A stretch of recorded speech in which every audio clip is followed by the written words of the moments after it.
મારું ગામ મારી સમસ્યામાં ચેનલની ટીમ સોનગઢ તાલુકાનું ગુનખડી ગામે પહોંચી, જ્યાં આઝાદીના વર્ષો બાદ પણ લોકો વિકાસથી વંચિત દેખાયા।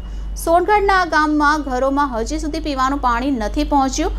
રોડ રસ્તાની હાલત બેહાલ જોવા મળી। ત્યારે લોકોએ શું કહ્યું, આવો સાંભળીએ। મારું ગામ મારી સમસ્યા વિશેષ એપિસોડ અંતર્ગત આજ રોજ જ્યારે સોનગઢ તાલુકાના ગુનખડી ગામની મુલાકાત લેવામાં આવી, ત્યારે જાણીને આશ્ચર્ય થયું કે આ ગામમાં પાછલા 10 વર્ષથી હજી રસ્તાઓ નથી બન્યા। એટલું ઓછું હોય તેમ અહીં કેટલાક ઘરોમાં તો લોકો જન્મ્યા ત્યારથી અત્યાર સુધી નળ તો જોયા છે, પણ એ નળમાં આવતું પાણી નથી જોયું। ગામમાં રોડ રસ્તાની ખરાબ પરિસ્થિતિની સાથે જ પીવાના પાણીની પણ મોટી સમસ્યા જોવા મળી। આટલું ઓછું હોય તેમ ગામમાં કેટલાક પરિવારો દ્વારા અનેક વખત રજૂઆત કરવા છતાં એમને પીવાના પાણી માટે પંચાયત દ્વારા બોર મંજૂર કરવામાં ન આવ્યા। અંતે જાગૃત નાગરિકો જિલ્લામાં જાતે જઈને પાણી પુરવઠા વિભાગ પાસે બોર મંજૂર કરાવી લાવ્યા, પરંતુ ત્યાં પણ સરપંચના પતિ દ્વારા બોર કરવા આવેલા વ્યક્તિને અહીં બોર ન કરતા તેવું જણાવવામાં આવ્યું। ત્યારે જાગૃત નાગરિકોએ ભેગા થઈ મીડિયાની ટીમને ફોન કરતા મીડિયાકર્મીઓ ત્યાં પહોંચ્યા, ત્યારે જાણવા મળ્યું કે પુરવઠા વિભાગના અધિકારીઓ સાથે બોરની ગાડી સાથે આવેલા મેનેજરની વાત કરવામાં આવતા જેમ તેમ કરીને ત્યાં બોરનું કામ ચાલુ કરવામાં આવ્યું। ગ્રામજનો પાસેથી જાણવા મળ્યું કે સરપંચ તો ઈચ્છે છે કે બોર નહીં થાય, પરંતુ એમના પતિને શું તકલીફ છે કોણ જાણે। ત્યારે સોનગઢ તાલુકાના બીજા કેટલાક મહિલા સરપંચો આવા છે કે જેમના કામમાં એમના પતિ ટાંગ અડાડે છે, પણ તપાસનો વિષય છે। આ ગામની અનેક સમસ્યાઓ વિશે ગ્રામજનોએ શું કહ્યું, જાણવા અમારા આવતા એપિસોડમાં। ગુનખડી ગામ એટલે દીવા તળે જ અંધારું, અહીં જાણવા જેવી કેટલીક મહત્વપૂર્ણ વિગતો પ્રાપ્ત થઈ। આ ગામના સરપંચ પાછા સરપંચ એસોસિએશન સોનગઢ તાલુકાના પ્રમુખ પણ છે। ત્યારે સવાલ એ ઊભો થાય છે કે જો સરપંચ એસોસિએશનના પ્રમુખના ગામમાં આવી સ્થિતિ છે, તો અન્ય સરપંચોના ગામમાં જઈને સ્થિતિ તપાસવા જેવી છે। 10 વર્ષથી કેમ આ ગામમાં રસ્તાઓ નથી બનાવવામાં આવ્યા? નળ સે જલ યોજનાનો લાભ આ ગામમાં કેમ નથી મળ્યો લોકોને? કે પછી રસ્તા અને નળ પાસ થઈને પૈસા ચાઉ થઈ ગયા? અગાઉ પત્રકારોએ ગામડાઓમાં સરપંચ દ્વારા થતા ભ્રષ્ટાચારના વિષયને ઉજાગર કરવા જિલ્લામાં આવેદનપત્ર આપ્યું હતું। ત્યારે ભ્રષ્ટાચારી સરપંચોએ ભેગા થઈ એલાન કર્યું હતું કે અમારા ગામમાં કોઈ પત્રકારને પ્રવેશવા નહીં દઈએ। ત્યારે ગામડાઓની સમસ્યા ઉજાગર કરતા પત્રકાર પર કોઈ હુમલો થાય તો જવાબદાર કોણ?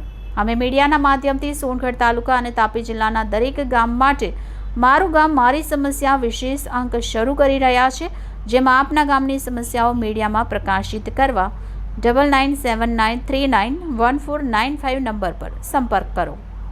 Reporter Bindeshwari Shah, city gold news, Tapi. શું નામ તમારું? નિયતિબેન। નિયતિબેન કેવા? ચંદ્રકાંતભાઈ ગામિત। કયું ફળ્યું? આ ગોદામ ફળ્યું। ગોદામ ફળ્યું। નિયતિબેન, જે નળ પાસે તમે ઊભા છો એ નળ લાગવાને કેટલા વર્ષ થઈ ગયા? આશરે 8-10 વર્ષ થયા। આજ સુધી કોઈ વાર પાણી આવ્યું ખરું આ નળમાં? કોઈ દિવસ આવ્યું જ નથી? તમે લોકો પાણી ક્યાંથી ભરીને લાવો? ખેતરથી। આ ફળિયામાં કશે ઘર નળ છે? ઘરે નળ તો છે ને, પણ પાણી નથી આવ્યું। તમે જનઈમાં ને મોટા થી અત્યાર સુધીમાં ત્યાં સુધી તમે ખેતરમાંથી ને આમ તેમથી પાણી લાવીને ચલાવો છો, પાણીની સુવિધા તમને મળતી નથી। તમે ભણો છો? બરાબર। તો તમને એવું લાગે છે કે તમને ઘર સુધી પાણી મળવું જોઈએ? સરકાર તો એક તરફ મોટી વાત કરે છે કે હર ઘર અમને પાણી પહોંચા દિયા, હર ઘર નલ હર ઘર જલ એવી વાત કરે છે। તો તમારા આ જે ગામ છે, શું નામ ગામનું? ગુનખડી ગામમાં દરેક ઘરે પાણી આવતું છે ખરું? નળ આવી ગયા પણ પાણી નહીં આવ્યું? ઓકે જી, આપનો પરિચય? ગામિત રીનાબેન ઈશ્વરભાઈ, ગામ ગુનખડી, ગોડાઉન ફળ્યું। રીનાબેન, શું સમસ્યા છે તમારી? શું ફરિયાદ છે? અમારા ગામમાં અમને 20 વર્ષથી પાણી નથી મળતું। સરપંચ બેન અમને કરી નથી આપતા પાણીની સગવડ। શું નામ છે તમારા સરપંચનું? કૈલાસબેન। કૈલાસબેન ગામિત।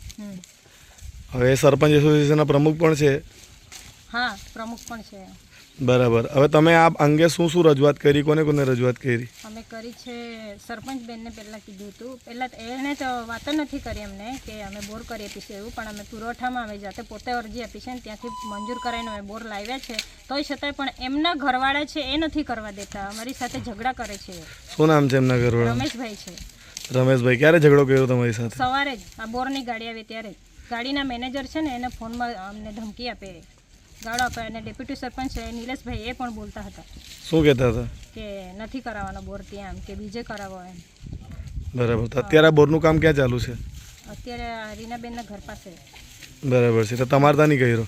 ના એટલે ના પાડતા હતા, પણ પછી બધા અમે ઉપર રજૂઆત કરી એટલે ત્યાંથી એ લોકો ઉપર ફોન ગયા એટલે એ લોકો પછી અત્યારે ચાલુ કરાયું. બરાબર છે, એટલે તમને બોર નહીં કરવા દેતા હતા અહીંયા એમ. હા, અને અમને હે ને ડોલ પાણી બી નથી મળતું અહીંયા. અમે ગમે ત્યાંથી શોધી લાવીએ છીએ અને ટાપરવાડામાં અમે કપડાં ધોવા જઈએ છીએ. ટાપરવાડા કેટલા કિલોમીટર થાય અહીંથી? અમારે અહીંથી 4 કિલોમીટર થાય છે. અને પીવાનું પાણી ક્યાંથી લાવો? પીવાનું પાણી ખેતરોમાંથી ને આમ તેમ ભરી લાવીએ છીએ ગમે ત્યાંથી. બરાબર. પાછલા કેટલા સમયથી આ તકલીફ છે? 20 વર્ષથી તકલીફ છે અમને.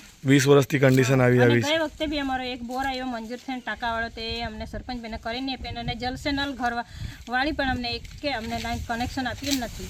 તો આ ગામમાં નલ સે જલમાં ઘરે ઘરે પાણી નથી આવતું? નથી આવતું, કોઈ દિવસ આવ્યું જ નથી ઘર ઘર પાણી? એવું જ નથી. અને બધાના ઘરે નળ લાગેલા છે? લાગેલા છે બધાના ઘરે, પણ પાણી નથી આવતું. નથી આવતું. બરાબર છે. બીજું શું સમસ્યા છે? રસ્તો અમારા 15 વર્ષથી બોલાવે છે પંચાયતમાં, ગ્રામસભામાં એજન્ટો બી લે છે કે આ રસ્તો બની ગયો. ક્યાંથી ક્યાં સુધીનો? અમારે છે રાજુભાઈ વેચેભાઈના ઘર પાસેથી રંગજીભાઈ ઉકડિયાભાઈના ઘર પાસેથી સીધા મેઇન રોડ પાસે સુધી, અને આ છે ગામિત્રી રીનાબેન મોતીલાલ ઘર પાસેથી સીધા થઈને વળાંકમાંથી પોહલાભાઈના ઘર થઈને સીધા રસ્તા પર કાઢે છે. પણ હજુ કયા ફળિયા? ગોડાઉન ફળ્યું. ગોડાઉન ફળિયું, પણ રસ્તો બનતો નથી. બનતો નથી 15 વર્ષથી. તો તમારી માંગ શું છે? અમારી માંગ છે કે અમને કરી આપે. જી ધન્યવાદ. અમારી જે કઈ તકલીફ છે એ અમારી